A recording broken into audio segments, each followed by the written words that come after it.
Okay, the program is The Woman, reaching you from the largest television network, the NTA, a program that showcases the spices of personalities, the spices of women, women who are making waves, women who are contributing more than just their small quota to the national development, women who are actually setting pace for a lot of younger people, male and female alike, to toe the line. My name is Elizabeth, and I have a delighting guest in the house. Who is she? Well, if you recall, at the time in 1987, I think, someone made Nigeria real proud. Prior to then, she was doing it. After that, she still kept on doing it. Right now, what is she up to? Who is my guest, really? Let's take the trip and get to find out.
Look at the way that Otti faltered in the end, and it's a photograph for third.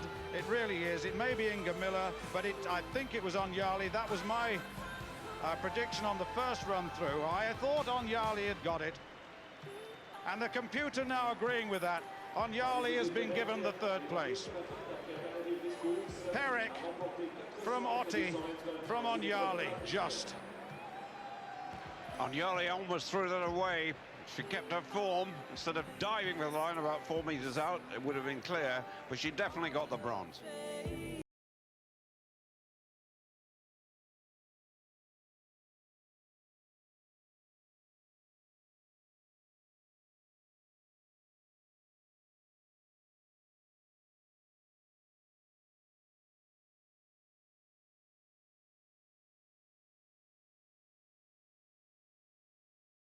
Have it. Mary Onyali is seated here with me in the studio. You're also a traditional title holder, so I go and maybe say, how do they say, Dobale, Chief Mary Onyali. Welcome to The Woman.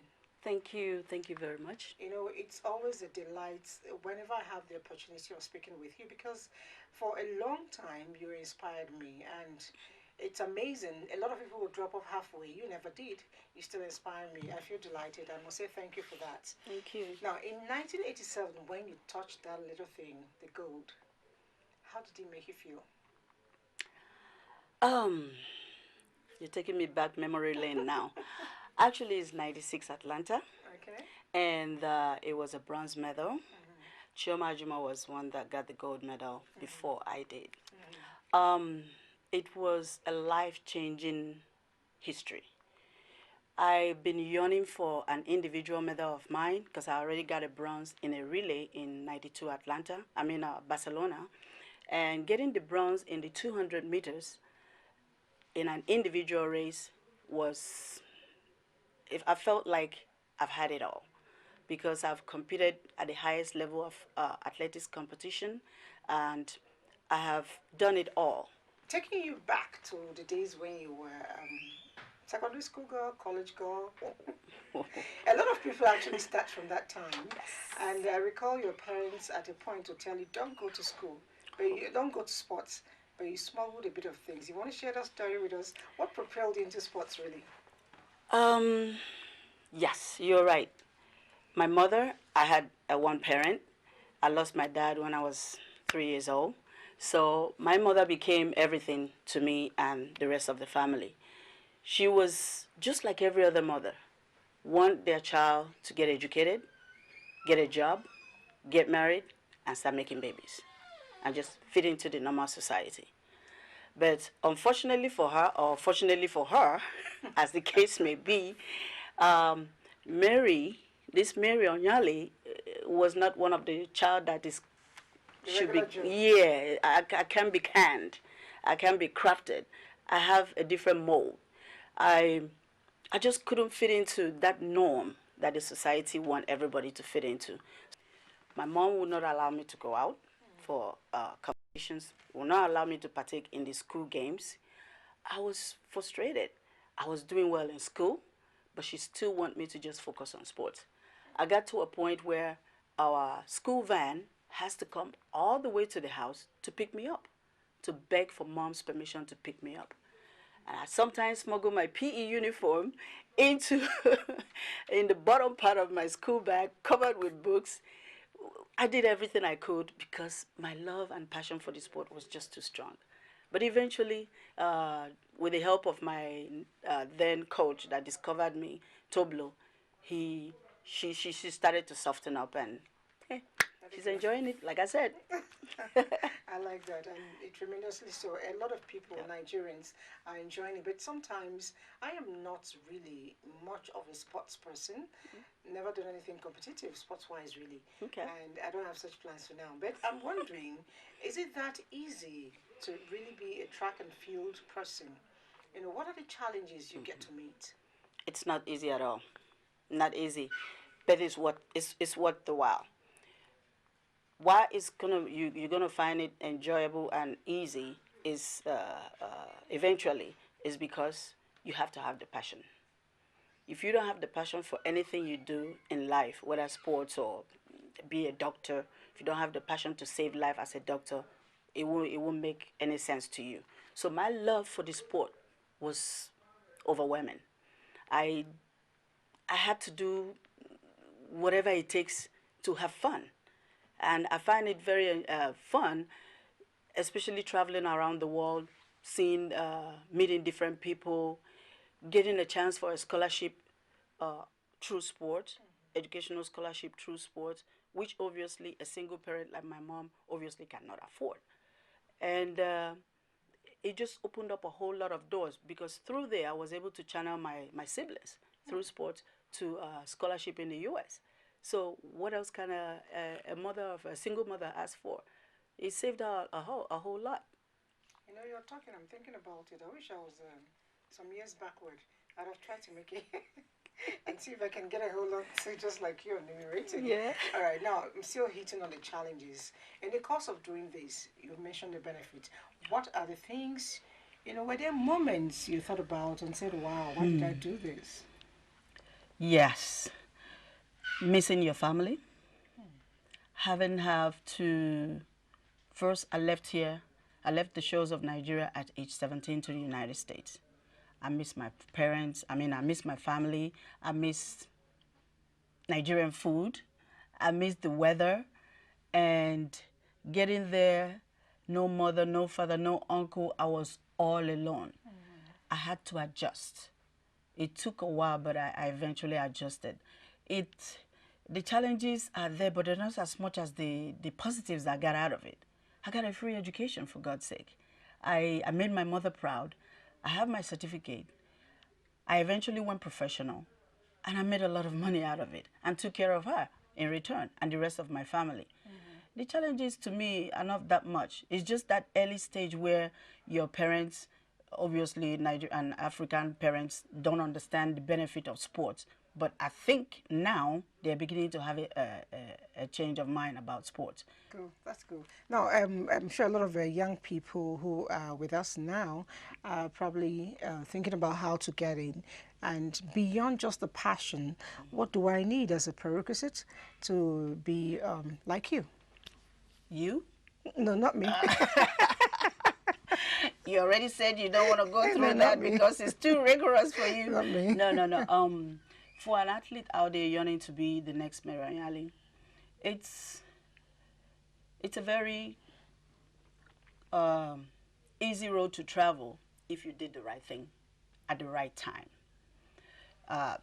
The project I'm doing right now is to make sure that the young athletes coming after me get it right. If they don't get it right at the early stage, it becomes a problem at the older Later. age. Yes, because you can't teach an old dog a new trick. So we're going into primary and secondary school divisions to raise kids and teach them the mentality, the psyche, and what it takes to go into the sports and be able to sustain and last as long as possible, maybe even longer than I did. Our male counterparts can do it because they're obviously men and they don't have to stop and Make get babies. married and make babies. So they are at more advantages than we are. But all around, you just need to find that sport that you love. Hold on to it. Look for a perfect mentorship, a perfect mentor that can help you, show you what it takes to get to the stadium, which is in every sport is the Olympic Games. Okay. And just listen to what he or she has to say, and you'll have it made. You know, you were mentioning about your program, and I was actually going to ask you what you're doing at the moment by way of mentorship for younger people, because the truth is there are a lot of youth who want to, get into this business and get sustained, just like you did.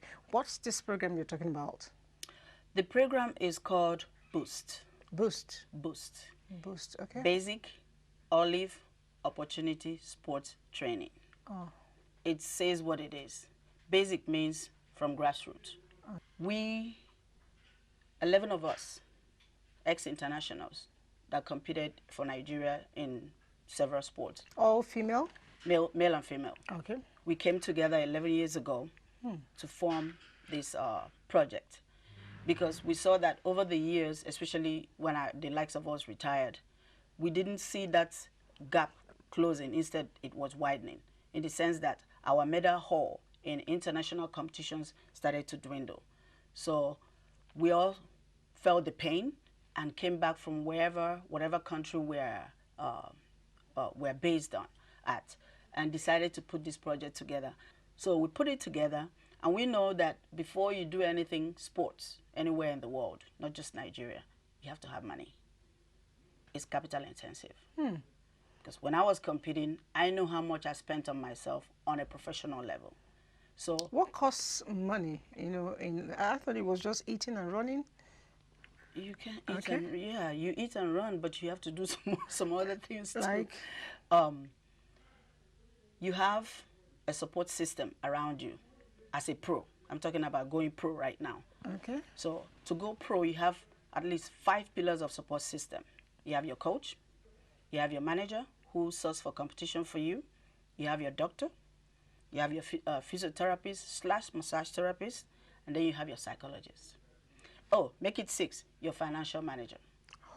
Yes, because the monies you made, if you don't use them properly, you end up broke and destitute at the end of your career. All this are what we, the ex-internationals that form Boost, are bringing to bear with our areas of specialties and expertise, especially for all of us on the program. We're all graduates.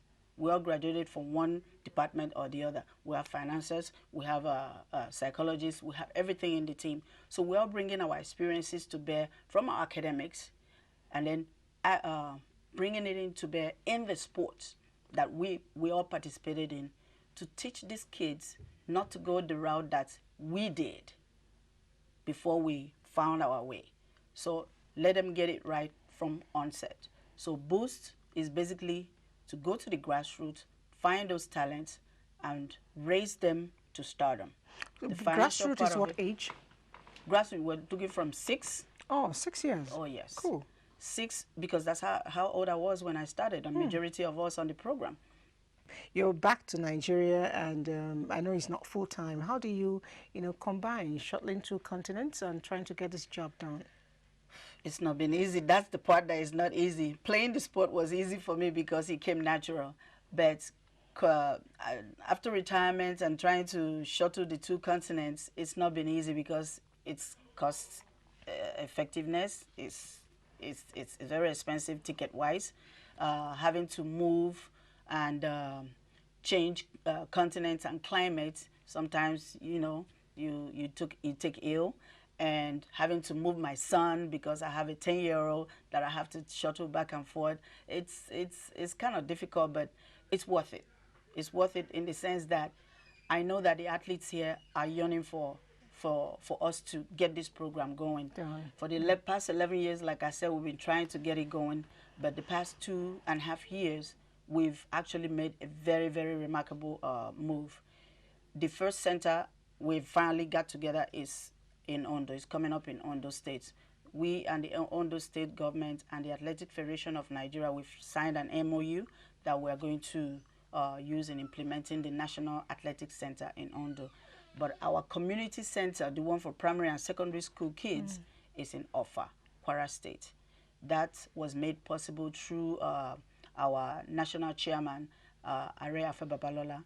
He was the one that gave us the first 10 million seed fund to activate Offa, the community project, and that's going well as well. So we're hitting it on all levels, the grassroots and the elite. Okay, beautiful, beautiful. Now, I really, you've been talking and I've been admiring you, and I'm like, is this woman really 50? What? And people, a lot of times you see people who are athletic. I know I have a friend, for instance, Olajide. He used to be quite athletic, but suddenly he's lost it and he's grown so big. And I'm wondering, how do you still manage to keep training? You keep training? Yes. Okay. I have to practice at least 3 times a week. Oh. Yes, I have to do something. I'm not practicing in the sense of doing it as intensively as I used to do during my heydays. I have to do something at least 45 minutes to an hour every other day, or as the chance may be, because I travel so much. But I would owe this to naturally the genes that runs in my family, because my mom is the same, my sister, and we're all sports inclined. Some time ago, you were offered a job. I mean, you would have been making a lot of money outside of Nigeria, but you turned it down to work for your country. So what was going on in the back of your mind? Well, I was offered a job in a foreign land. I've always told myself when I was living for the US on the scholarship that this scholarship is a means to an end. I got educated, got my degree. I've always told myself I need to come back home. And the vehicle to come back home presented itself through Boost and through my own personal project, Yali Yali, the sportswear line. So I didn't even hesitate when that opportunity came. And yeah, it would have been comfortable for me living in the US, where everything is, according to people that don't know, rosy, but I chose to come home. I have a calling. My calling is to go back and give back to the society that made me. I shuttle back and forth. I didn't miss anything. So I'm living the best of the two worlds. Ah, beautiful, basically. Beautiful. Talk to me about Yali Yali. You mentioned it. What kind of costume is that? Yali Yali, it's a sportswear brand that myself and my partners put together in 2006. Right after my retirement, I just thought, what is it that I could do that I love to do? I would like to get up in the morning and don't feel like I have to question why I have to get up. And if it's sports related and it's towards fashion, which I love both, it kind of made sense to have a sports fashion entrepreneurship program project, and it worked out very well because I see that the athletes that we're going to have on the Boots program are going to wear something, and if we have to go buy the regular brand names in the shop, it's extremely It's too expensive. yes. So I decided to create a sportswear line where these athletes on our program are going to be well kitted, look good, feel good, and easily affordable, not just for our athletes, but also for everyday Jane Doe, just like you. All right, I'm going to try to wear one and see what it looks like, and then maybe get to compete with you. I'll get you the story later. But for now, I'm wondering, are you coaching your son to be like you, or is he also running his genes? Well, my daughter is 20. She also has a academic sports scholarship in the U.S. My son is 10. He's running around the house trying to make himself look like Usain Bolt. I don't know which way he's going, but I've always told myself not to make my kids or force my kids to partake in any particular sports, even though I'm an athletics lover. I let them choose whatever sport they want to get involved in. My daughter chose athletics at the end of the day after playing a lot of ball games. She ended up in 100, 200 meters, just like me. My son, I don't know what he wants to do yet, but I can't coach. Not that I can't coach, I chose not to coach because I'll be too hard on them, especially my own kids. I was hard on myself as an athlete because I was too disciplined to a fault that I may push my athletes too hard and break them down. So I let those that have the patience and the know-how to do it. I'll do the mentorship part and provide them with what they're going to wear and just make their welfare comfortable. Looking very interesting. Just like women say, never allow your husband to teach you how to drive. Exactly. That happened to me too. Someone else had to eventually come in and taught me how to drive because it didn't work. It sure doesn't work.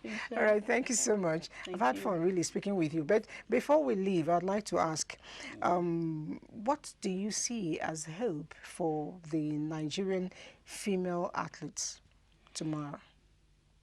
A lot of positive future for them. Why? Because I'm here. I'm here. They see me as the hope for Nigerian women, not just in sport. They see me as someone that has been there, done that. What aspect of life does a Nigerian woman want to go through or have not gone through or need to go through that I have not experienced?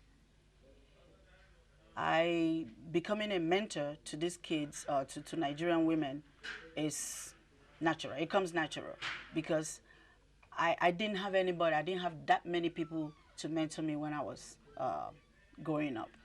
So I felt that coming home, there's also a need to focus on our female folks because, to be honest, 80% of medals won over the years from the time we started competing in the world stage, Nigeria I'm talking about, has always been won by Nigerians.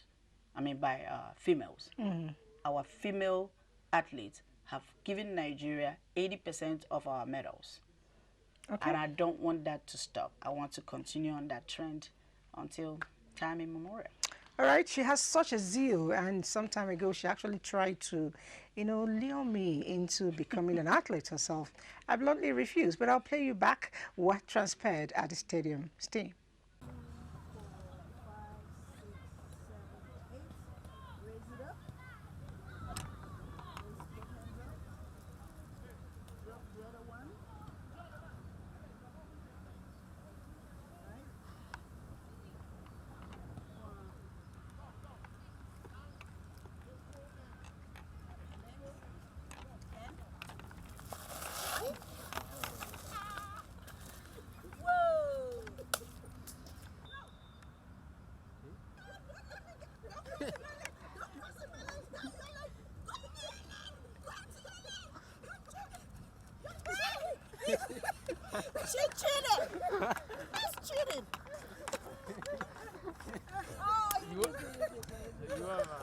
Okay, good. Just before we go, I know beyond just training those kids, there was something you were talking about earlier with your manager, the Let's Go There Girls or something.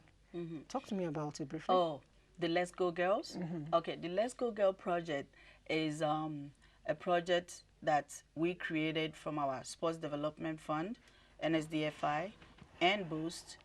It's actually a platform where all girls from zero, when I say girls, I mean different, all categories of girls from 0 age to 100. Yes.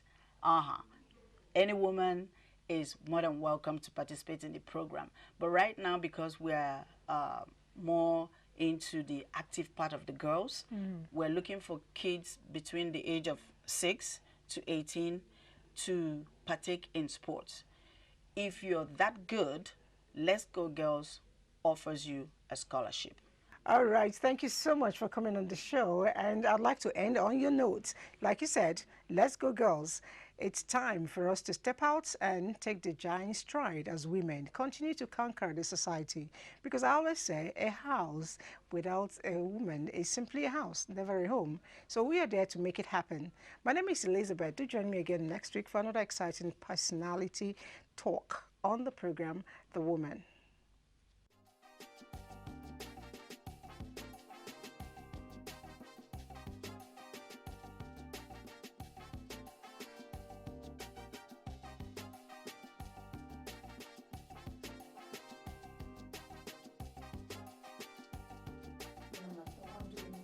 Doctors or that are not married and they are doing this incredible. Well, there's a myriad of things. I think, first of all, we have to